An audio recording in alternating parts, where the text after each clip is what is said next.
The society law contained in Proverbs 13:22 is best illustrated by the generational mindset diagram. The horizontal line depicts your age in years, and we assume that you will live to 80 years and you are the first generation, G1. The vertical line illustrates wealth and influence. Most people only live from a one-generational mindset, the yellow line. This shows that you get born, grow up, and then try to find a career or job where you can earn the most money as fast as you can, because when you get to 50, society says you are too old, it becomes increasingly difficult to get a job, and hopefully you have made enough money by then, and if you invest it carefully and eat it slowly, it should last you until your death. If you can also pay the funeral and leave some money for the kids, everyone will say you were a good person. Now, what does this make us? A consumer society, where we make it and eat it, and our children start at nothing and they make it and eat it, as do their children. So we continue to perpetuate a mediocre family that lives an existence lifestyle generation after generation. What happens to old people? Are they wealthy and influential, or are they mostly living in poverty in the backyard of someone's home, forgotten and considered a financial burden? The picture doesn't look exciting, does it? This will, however, be the picture of your life if you choose to stay in the one-generational mindset. Now let's see what is possible if you develop a two-generational mindset.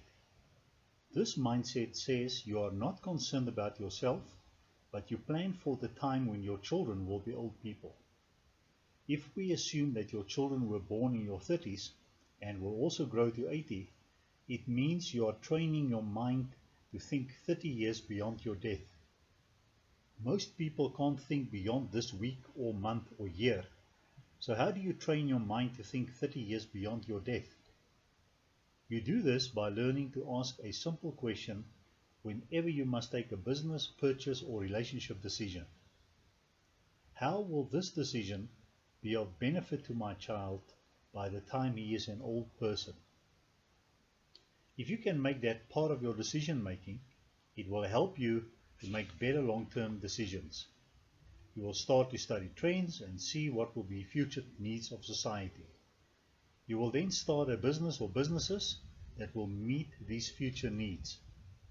This is the kind of family that study the residential growth patterns in their city and invest in a piece of land on the outskirts of town.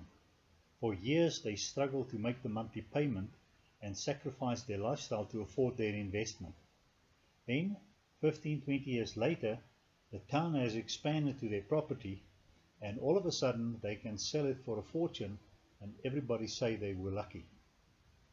When a one-generation person's quality of life starts to go down, this person's lifestyle keeps improving, and at a ripe old age he is still respected and influential in starting new businesses. How many such people do you know in your community? Are they many or few? Now, however praiseworthy this may be, this is not God's best for society. That's why He gave us Proverbs 13:22.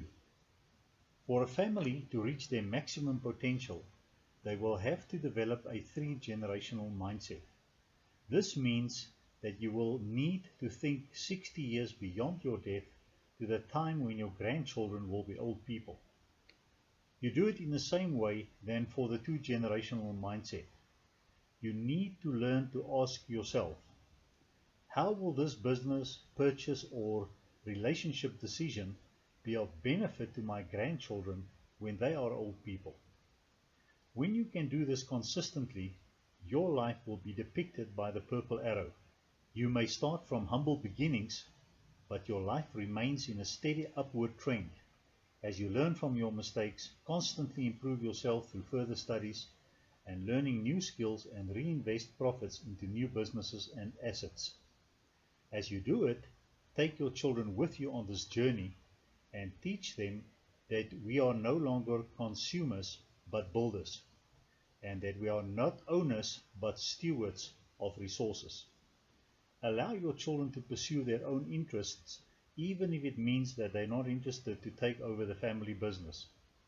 Make sure, however, that you put the assets and business interests in the right legal structures and develop a succession plan for your business, even if it means to bring in a non-family member. When you follow this path, you will live a life of increasing wealth and influence throughout your life. Then one day, at your peak, you get promoted to the next life. Your peak now becomes the foundation from where your children will build their lives, and their peak, in turn, the foundation from where the grandchildren will build their lives. The trend line for this family history will then be one of humble beginnings, but growing from strength to strength for every successive generation. In every country there are already generational families like these, and they are God's blessing to their community, since these family businesses provide sustainable jobs to thousands of people, regardless of their political, cultural, or religious beliefs. The current world system is designed to keep people in the one-generational mindset trap. Governments make laws from a one-generational perspective to strip you of wealth through taxes while you're alive and estate duties and taxes when you die. The education system uses the 12 most impressionable years of a child's life to teach him how to look for a job instead of becoming a job giver. The financial industry exploits our lack of financial literacy to get us to relinquish the ownership of building wealth to a third party, which ends up keeping most of the money for themselves. The advertising industry exploits our feelings of inferiority and insignificance by getting us to associate with the paid role models, to get us to buy things that we don't need with money that we don't have to impress people that we don't know. The combined effect of all this forms a strong gravity force that keeps people trapped into the one-generational mindset, unless they make a conscious decision to break from this group and become part of a new mindset group. The gig movement was started to counter the strong gravity force of the current one-generational mindset society by providing a new home for people that are serious to become the founding parents of their family dynasties.